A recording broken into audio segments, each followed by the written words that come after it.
When I drove down to my beach house that October morning, I thought I was meeting the rental agents to finalize a sale. The ocean shimmered in the distance, calm and endless, but something inside me already felt unsettled.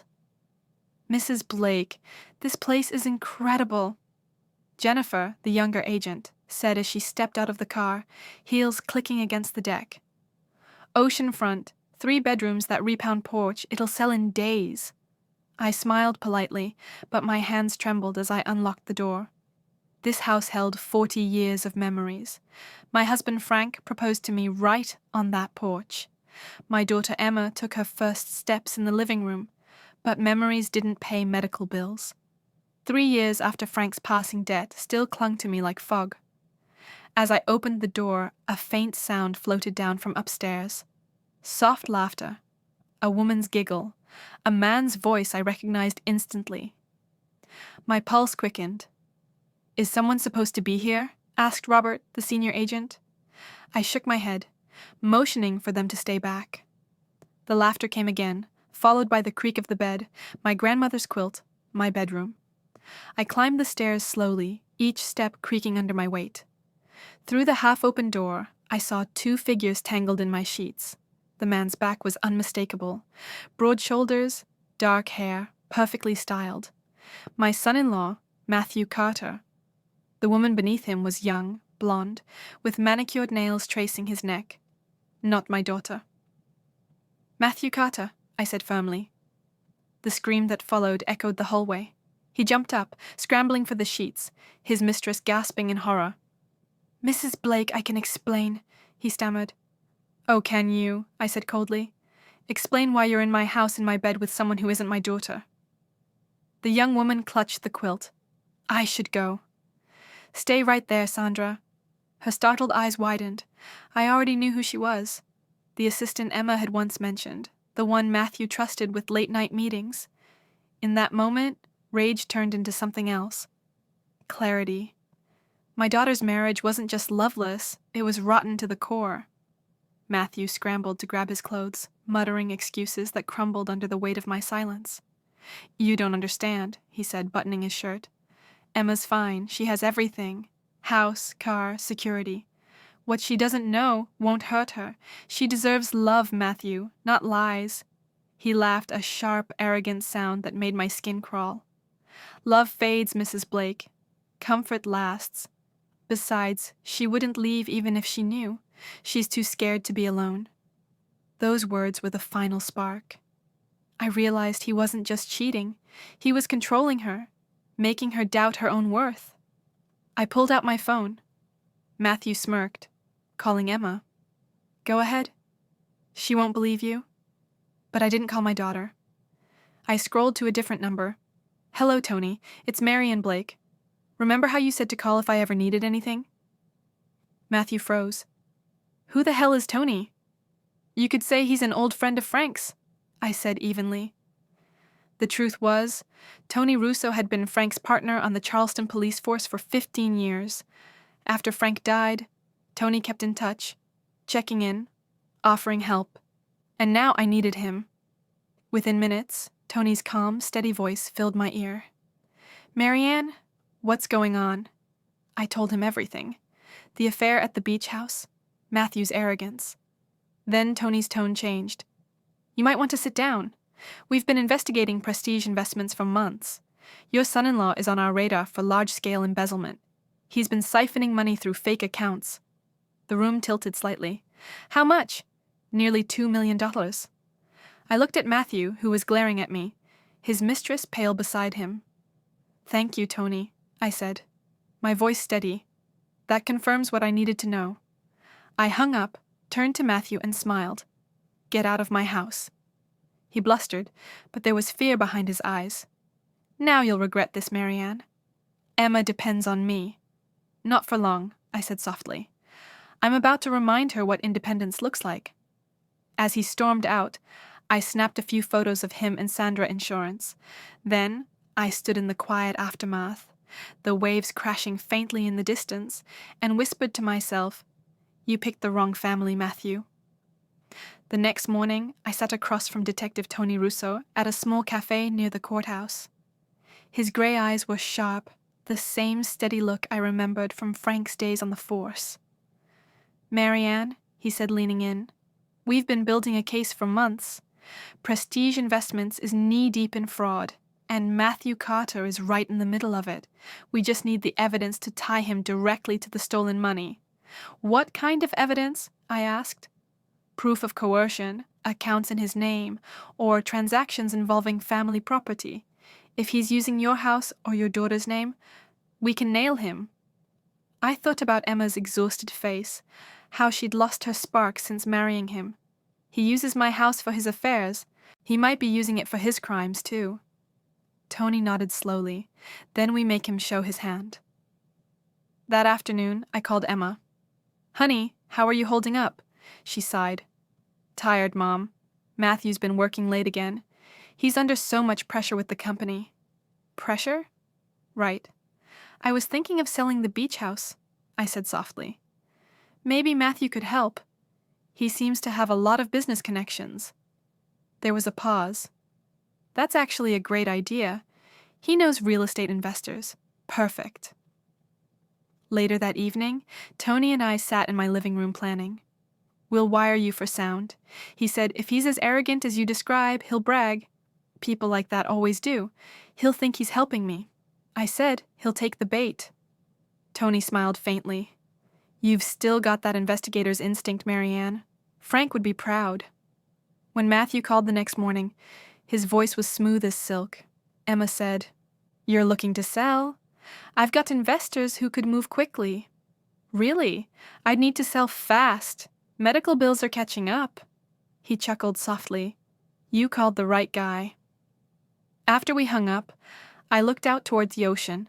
The same waves that once carried my happiest memories were now carrying something else resolved. Matthew thought he was playing me, but this time he'd walked straight into a trap. That evening, my house smelled of roast beef and fresh bread, Emma's favorite. I'd invited her and Matthew for dinner under the pretense of celebrating her upcoming birthday. In truth, it was a setup. When they arrived, Emma looked beautiful, but tired, her smile strained. Matthew, on the other hand, radiated confidence. He glanced around my modest dining room like a man inspecting property he already owned. "Nice place, Marianne," he said. "Cozy." I returned his smile. "Not much, but it's home." Over dinner, he played the perfect husband, pouring Emma's wine, complimenting her laugh, spinning stories about business trips and bonuses.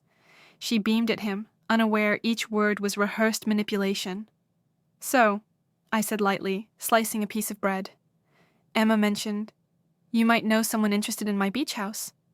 Matthew's eyes lit up. "Absolutely. My company works with several private investors. They love quick, no-hassle deals." "How quick?" I asked. 10 days, maybe less," he said smoothly. "Of course, for that speed, they'd want a discounted price, say $250,000. I set down my fork, pretending to hesitate. "That's quite a loss." He shrugged.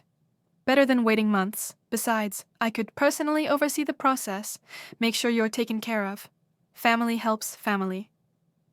Emma smiled faintly, proud of her husband's generosity. I forced a small laugh. "That's very thoughtful." Inside, I felt sick. He was planning to rub me to my face, and my daughter was thanking him for it. When dessert came, I mentioned Frank's old retirement accounts. "I never really understood investments," I said innocently. "You probably could have helped me manage them, huh?" Matthew leaned forward, his shark-like grin returning. "You know, Marianne, I'd be happy too. That money should be working for you, not just sitting there." Perfect. He was taking the bait. When they left, he squeezed my shoulder. "We'll talk business tomorrow." I watched his car disappear down the street, the smile finally fading from my face. He thought I was a lonely widow, desperate for help. Tomorrow, he'd find out I was something else entirely, Frank Blake's wife, and the woman who was about to end his game for good. The next afternoon, I walked into Matthew's office at Prestige Investments. The marble floors gleamed. The air smelled of money and ambition. He greeted me with that polished grin he used on clients. "Marianne, so glad you came." His office overlooked downtown Charleston, sleek, expensive, and soulless. He gestured for me to sit. Coffee. Water. Coffee, please, I said, hiding the small recording device clipped inside my blazer. So, he began, pulling out a folder. I've got great news. One of my investors is ready to make an offer. Cash deal. Quick, close. I feigned surprise already. That's fast. That's what happens when you work with professionals, he said smugly. $240,000 all cash, and for handling the transaction, I'll take a modest 8% fee. I smiled faintly. That sounds generous of you. He mistook politeness for weakness and leaned back, relaxed. This is a good move for you, Marianne. You're selling an old property you can't maintain anyway. Think of it as simplifying your life. Simplifying my life? The same phrase he'd used to convince Emma to quit painting, to stop seeing her friends, to make herself small enough to fit into his world. What kind of business is your investor in? I asked. Import, export, he said quickly. Big money, very discreet. Discreet is important, I murmured, pretending to study the papers. And the funds will go through your company's escrow account. Of course, he said. Prestigia handles everything completely secure. Perfect. He just confirmed the link Tony needed between the stolen company funds and his personal deals. When I stood to leave, I gave him one last bait. You know, Frank always said men who understand money can be dangerous. Matthew chuckled. Then you should be glad I'm on your side. As the elevator doors closed, I exhaled the breath I'd been holding. My hands were steady. My voice was calm. The recording in my pocket had captured every word. By morning, Detective Russo would have enough evidence to end Matthew's empire. One forged contract, one fake investor, and one very stupid mistake. The next morning dawned clear and cold, the kind of Charleston morning that made the air feel sharp enough to cut glass. I dressed carefully in my navy suit, the one Frank always said made me look unstoppable. The small wire Tony had given me was hidden neatly under my collar. At exactly 10 Nixag, a knock echoed through my front door. Matthew stood there, briefcase in hand, and that infuriating confidence plastered across his face. Morning, Marianne, he said smoothly, ready to sign. Of course, I replied, ushering him in. I've been looking forward to getting this over with. He spread the papers across my coffee table, tapping them with his pen like a man in control. $240,000 cash deal. My investor's ready to transfer funds today. You're a lucky woman. Lucky, I repeated softly. Yes, I suppose I am. As he explained the paperwork, I pretended to skim the pages. Every line raya of fraud. The buyer was listed as Coastal Property LLC, one of the shell companies Tony had already flagged. Matthew, I said lightly, this is all legitimate, right? Frank used to warn me about deals that sound too good to be true. He gave a dry laugh. Marianne, I'm a professional. You have nothing to worry about. Of course, I said, signing the first page.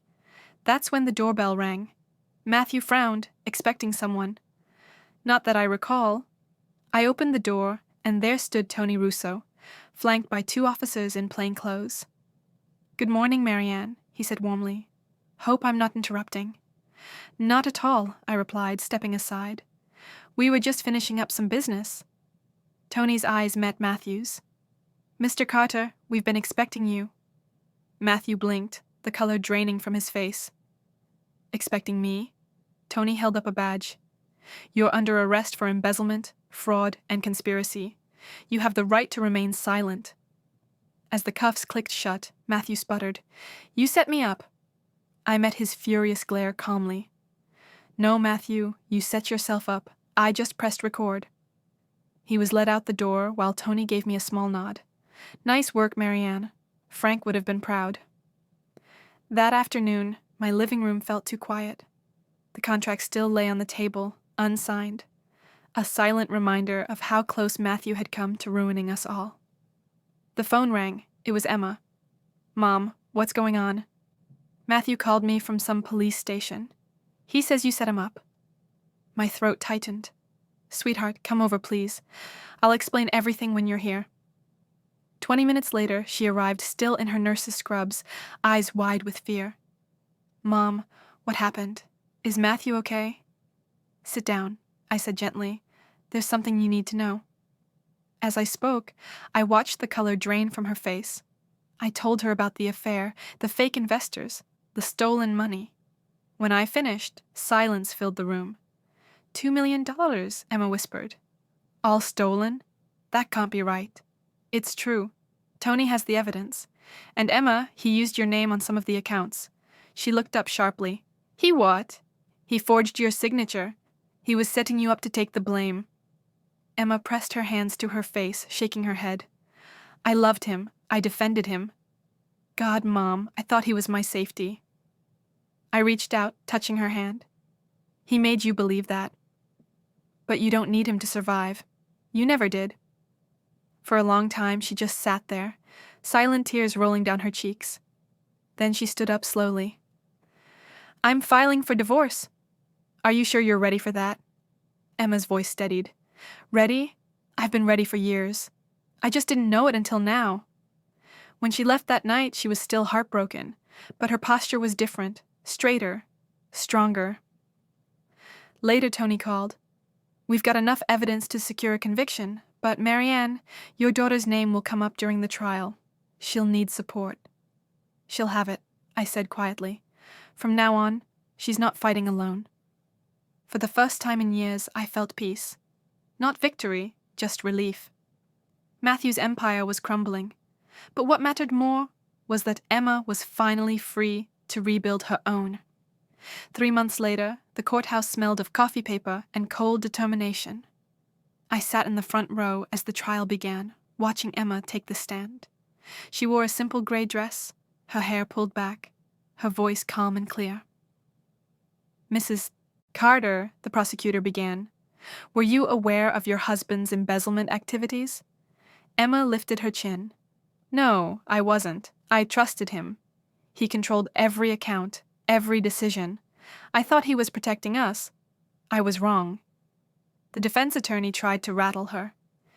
You enjoyed the vacations, the jewelry, the lifestyle, didn't you?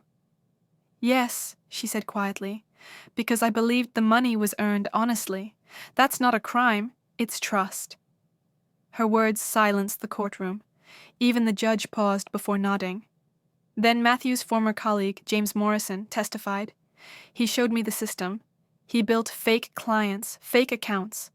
When I refused to join, he said he had insurance. Insurance? The prosecutor asked. He said his wife's name was on enough documents to take the fall if things went bad. A murmur rippled through the room. Emma's hands trembled, but her eyes stayed fixed on Matthew. He looked smaller than I'd ever seen him as arrogance stripped away, replaced by fear. When the verdict came, the jury didn't even look at him. Guilty on all counts. 12 years in prison. Restitution ordered $2.3 million. Outside the courthouse, Emma turned to me, her eyes red but clear. You saved me, Mom. I smiled softly. No, sweetheart. You saved yourself. I just lit the match. Months later, I stood in a small Charleston art gallery watching Emma's first exhibition. Her paintings glowed with color and emotion, grief, rebirth, freedom. The centerpiece was called Breaking Free, a woman emerging from darkness into the light. That night, as we walked along the harbor, Emma took my hand. I'm happy, Mom, really happy. I didn't think I'd ever say that again. I squeezed her hand gently. That's the thing about strong women, Emma. We bend, but we don't break. And when we rise higher than before.